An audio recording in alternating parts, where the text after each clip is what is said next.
Oke, nah ini apa namanya, Iya. dari tadi ceritanya kan bisa tetap bisa ada solusinya ya di masing-masing permasalahan gitu ya Uni ya, dari apa namanya, perkuliahan di institut, kemudian dari sharing sesama ibu gitu kan. Nah kemudian bisa berkarya juga ya, bermanfaat, tetap bermanfaat untuk sesama gitu ya. Membuat karya-karya ini kesulitannya itu apa ya Uni ya? Maksudnya yang dihadapi gitu, kesulitannya terbesar tuh sebenarnya apa Uni? Karya apa ya? Ya karya-karya yang dihasilkan gitu dari ibu profesional ini pasti ada apa kesulitan-kesulitan. Nah, ini kesulitan yang terbesar apa yang sudah bisa di apa namanya atasi gitu. Dari Uni sendiri mungkin dari awal bergabung gitu. Kalau dari saya sendiri, karya pribadi maksudnya ya? Apa Iya karya bisa. komunitas? Kalau dari karya pribadi, saya menetapkan diri untuk menulis. Jadi saya memfokuskan untuk belajar menulis dengan supaya bisa menulis secara lebih profesional lagi. Dan apa tantangannya? Hmm, jadi agak bingung tadi ketika Mbak Desi nanyain masalahnya apa gitu ya, kendalanya apa? Karena kita sudah terbiasa ya. What's the problem? No problem. Kita challenge gitu. Jadi masalahnya apa ya? Oke, saya punya beberapa tantangan ya kan. Tantangannya pertama adalah um, idenya, idenya kapan nih mau nulisin idenya gitu. Jadi oh ya oke, berarti nulisin idenya waktu anak-anak lagi tidur gitu kan, waktu anak-anak lagi tidak ini apa namanya main-main sendiri gitu. Jadi itu nuliskannya. Kalau enggak ya bareng-bareng begini kita, ya kita bareng-bareng begini. Mungkin itu tantangannya. Kapan mau menuliskannya gitu. Baik, kita buka sesi pertanyaan lagi ya Uni ya dari teman-teman, Mbak-mbak, Mas-mas, adik-adik. Silahkan, ini kalau yang ingin mengetahui tentang ibu profesional, ada Uni Nesri sebagai Ibu Director Resource Center di sini. Apakah ada pertanyaan yang ingin disampaikan? Oke, belum ada. Nah, untuk selanjutnya ya Uni, ini saya ingin menanyakan bahwa ibu profesional sekarang ada gawe Uni, ya. Gawainya untuk nanti tanggal 22 Desember ya, itu puncaknya ya Uni ya. Untuk apa namanya?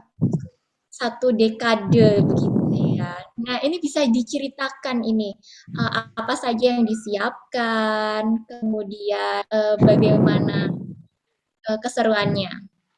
Keseruannya.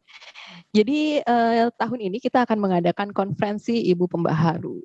Tahun 2019 kita bikin acara konferensi Ibu Profesional di Jogja, dan itu mungkin kegiatan offline terakhir yang terbesar yang kita lakukan sebelum pandemi.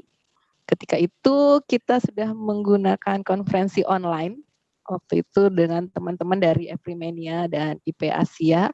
Kita mengadakan konferensi online.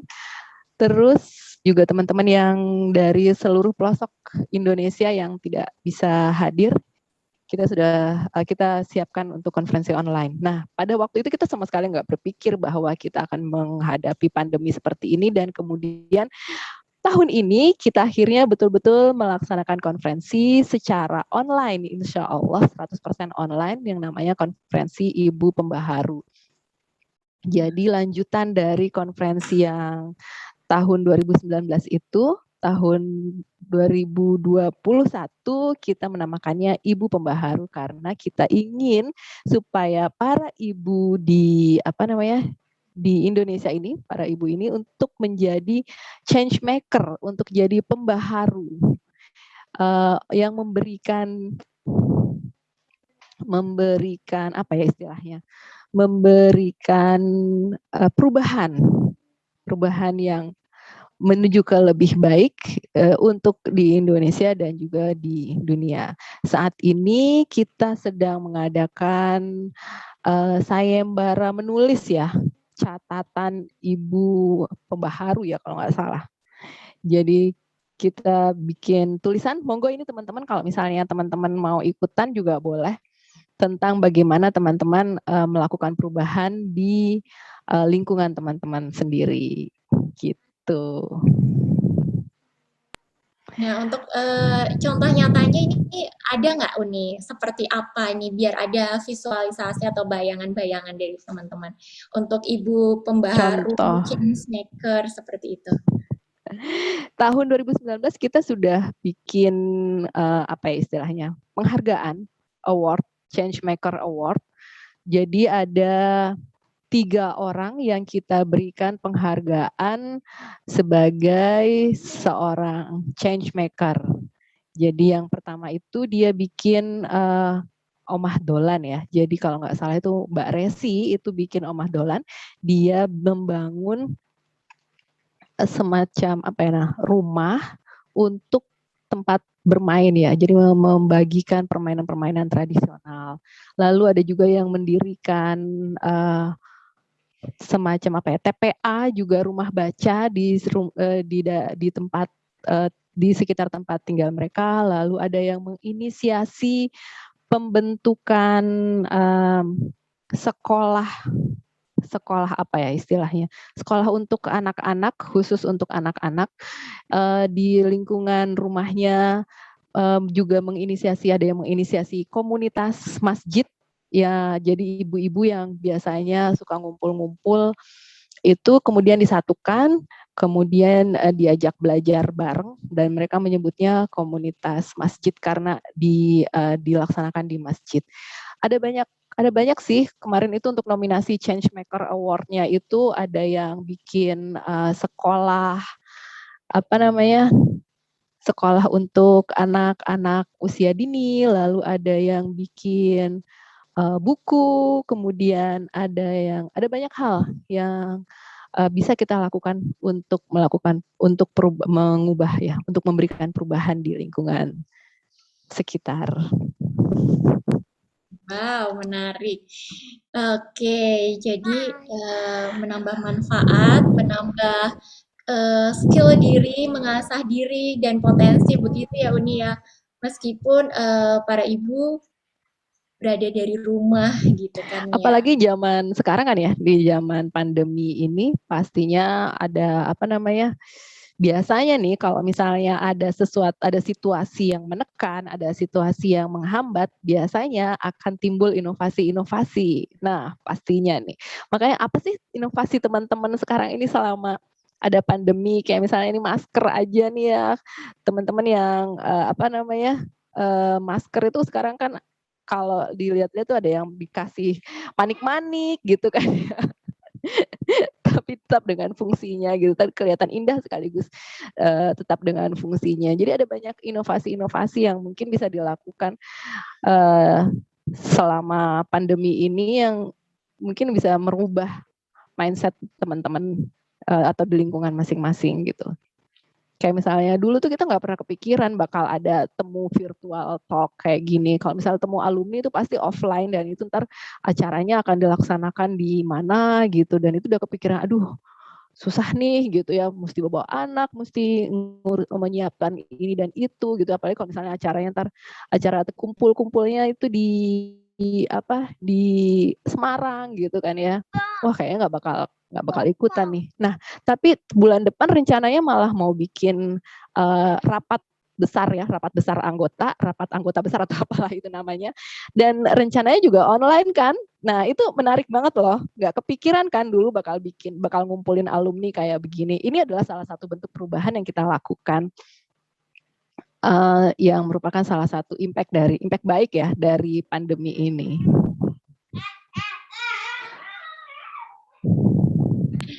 Nah, ini saya ingin menggarisbawahi mengubah mindset, Uni. Nah, ini gampang-gampang susah ya. Apalagi yang sudah terbiasa dengan um, ya itu lagi gitu kan. Kemudian harus berubah. Nah, merubah orang lain itu nggak gampang ya, apalagi mengubah mindset diri sendiri. Ini ada tips, Uni? Mengubah mindset. um, jadi Untuk para ibu gitu ya, apa gitu. uh, saya jadi ingat satu pengalaman waktu pertama kali menginisiasi IP Bogor itu. Jadi waktu itu ketemu sama Bu Septi, ada sedikit yang kurang gitu ya. Jadi ketika itu kita bikin pertemuan pertama kuliah umum, itu harusnya kita juga bawa formulir pendaftaran untuk masuk ke Institut Institut Ibu Profesional itu harusnya. Tapi ternyata formulir pendaftarannya ini ketinggalan. Nah, waktu itu tuh udah sebagaimana emak-emak biasanya gitu, ibu-ibu biasanya itu pasti udah pengen curhat. Bu, gimana nih kok formulirnya ketinggalan, gimana dong? Rasanya tuh udah gemes gitu ya. Kok kok nggak apa namanya, kok nggak koordinasi, kok nggak ngabarin, kok nggak ngasih tahu kalau begini gitu kan ya. Terus pada waktu itu Bu Septi itu nggak nerima curhat saya, maksudnya nggak membiarkan saya buat ngomong nyerocos buat curhat gitu ya. Tapi Bu Septi itu langsung bilang, oke Mbak, sekarang gimana solusinya? Gitu. Ini adalah pelajaran pertama yang saya terima, yaitu fokus pada solusi. Jadi bukan, emang sih kesel, emang sih gemes ya waktu itu, tapi itu nggak akan nyelesain masalah kalau kita tetap gemes dan kesel. Kalau fokusnya ke gemes dan kesel itu nggak akan nyelesain masalah. Kalau fokusnya ke masalahnya, kita nggak akan nyelesain masalah. Makanya kita fokusnya ke solusi. Pertanyaannya dari waktu itu adalah, terus sekarang gimana? Apa yang bisa kita lakukan? Kalau daftarnya waktu itu, kalau daftarnya cuma ditulis nama dan alamat di kertas, nama, alamat dan nomor telepon di kertas gitu bisa nggak Bu? Oh bisa, cuma butuh itu aja kok gitu kan ya. Oh ya udah. Jadi waktu itu solusinya adalah kita kumpulin kertas, kita beli kertas dan kemudian pendaftarannya di kertas tersebut gitu. Saya pikir ini benar-benar mengubah mindset saya. Jadi sejak itu saya nggak lagi mikirin masalah, saya mikirin solusi jadinya. Fokus pada solusi. Oke, saya menghadapi tantangan ini dan apa solusinya? Apa yang bisa saya lakukan gitu. Jadi itu kalau misalnya, jadi kalau ditanyain apa sih yang ngubah mindset, itulah hal pertama yang benar-benar mengubah mindset saya. Fokus pada solusi. Jadi saya nggak akan kesal-kesal lagi. Oke, terus solusinya apa? Terus oke, kita tahu ini faktanya bla bla bla bla bla. Terus solusinya apa? Makanya tadi waktu Mbak Desi bilang masalahnya apa ya? Karena saya sudah terbiasa buat salah satu yel-yel ibu profesional tuh bunyinya begini. What's the problem? No problem. What? Challenge. Gitu. Karena kita nyebut nggak lagi nyebut masalah gitu. Kita nyebutnya tuh challenge gitu. Jadi masalahnya apa ya? Apa ya? Saya jadi bingung sendiri gitu. Tapi itu tantangannya. Tantangan saya punya nih, ada tantangan dan begini saya menyelesaikannya gitu. Oke, baik ini. Uni ada pertanyaan dari Mbak Hana ya. Halo Mbak Hana. Oke, Mbak Hana menanyakan, apakah visi misi ibu profesional Uni bisa dijelaskan? Kita ingin menjadi komunitas tempat belajar para ibu dan calon ibu untuk jadi siap menjadi menyiapkan generasi berikutnya gitu. Kita akan menjadi seorang ibu yang merdeka, ibu yang benar-benar paham dirinya, paham maunya apa, dan bisa dengan menjadi seorang ibu yang merdeka, kita bisa memerdekakan generasi berikutnya. Itu kayaknya bukan Ibu yang bukan merdeka. visi misi. Itu kayaknya bukan visi misi yang saklek di notaris ya. Itu adalah apa yang saya rasakan sebenarnya.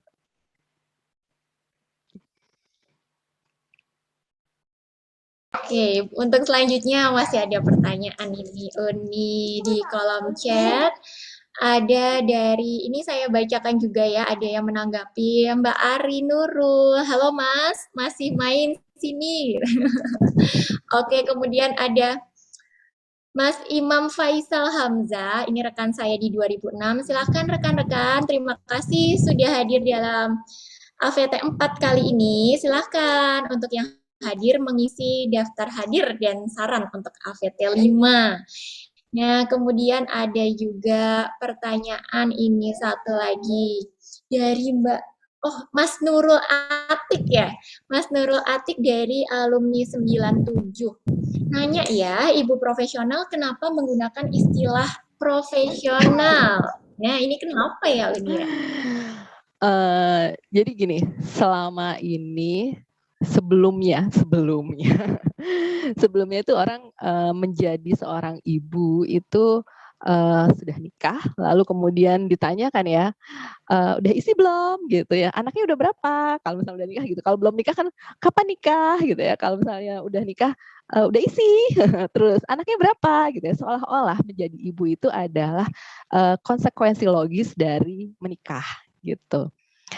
Padahal itu yang bikin para ibu ini kurang apa ya namanya, udah jadi ibu terus gimana dong gitu. Nah, kenapa kita menyematkan kata profesional? Kita maksudnya adalah profesional berarti kita bersungguh-sungguh untuk menjadi ibu. Bersungguh-sungguh itu berarti kita benar-benar belajar nih. Kayak gimana sih mau jadi ibu, apa saja yang harus kita miliki untuk menjadi ibu, apa saja yang perlu kita miliki untuk mengasuh anak-anak dan seterusnya. Sehingga kita menjadi profesional itu maksudnya adalah kita menjadi ibu yang bersungguh-sungguh menjadi ibu. Gitu. Jadi bukan sekedar menjadi ibu hanya karena kebetulan punya anak, ya kan? Atau kebetulan kita udah nikah terus ditanyain mulu udah isi apa belum, ya udah diisi aja gitu, terus akhirnya melahirkan dan akhirnya jadi ibu. Gak seperti itu gitu. Kita benar-benar bersungguh-sungguh untuk menjadi ibu. Benar-benar serius gitu maksudnya. Wah, ini bersungguh-sungguh sebuah kata yang mudah diucapkan tapi dilakukan untuk bersungguh-sungguh ini perlu memantapkan seluruh hati, niat, pikiran begitu ya, Undi ya. Oke, masih ada lagi pertanyaan di kolom chat. Coba saya sambil cek ya. Oke, belum ada lagi ya. Oke, sekiranya dari kakak-kakak, apakah bisa langsung ada pertanyaan atau sharing? Atau, ya monggo, dari Mbak Hana, ini ada yang raise hand nih Mbak Hana, silahkan. Halo Nesri dan Desi. Desi baru kenal, Nesri udah biasa ngobrol di grup. Terima kasih ya sharingnya malam ini. Mungkin aku sih ngelihatnya ini karena ilmu baru juga ya tentang ibu profesional ya. Aku ngelihatnya jadi setelah itu dijelasin. Sorry aku pertanyaannya tadi sebelum, kayaknya aku ngelontarin pas nggak denger Nesri udah jelasin di depan bahwa ibu profesional juga pengen mendidik ibu-ibu biar jadi bermanfaat gitu ya, dan juga mengembangkan dirinya gitu ya, Nes ya. Kayak dirimu juga. Jadi aku melihatnya komunitas ibu profesional ini, correct me kalau ini benar nggak sih understandingku ya. Jadi komunitas ibu profesional ini memberikan kayak alternatif komunitas bagi ibu-ibu untuk punya ilmu mungkin cara parenting, kemudian juga mengembangkan diri. Kalau aku boleh mungkin sama dengan kayak kader PKK gitu nggak sih, Nesri? Kader PKK. Tapi yang di leverage gitu, yang di extended gitu, karena memang ada extended kader PKK gitu. Karena mungkin PKK bagus juga ya. Aku nggak tahu apakah ini benar bagus, atau enggak. Bagus. Terus tapi extended kader PKK. Kan banyak juga PKK ya, extended gitu ya. Terus kalau boleh di-share ke kami juga, apa yang kalau memang berbeda gitu, apa yang membedakan si komunitas ini dengan kader PKK? Apa sih yang beda, yang bikin plus, yang ayo teman-teman ikut dong, ini apa ya? Advance PKK. Mbak Witri, Advance PKK.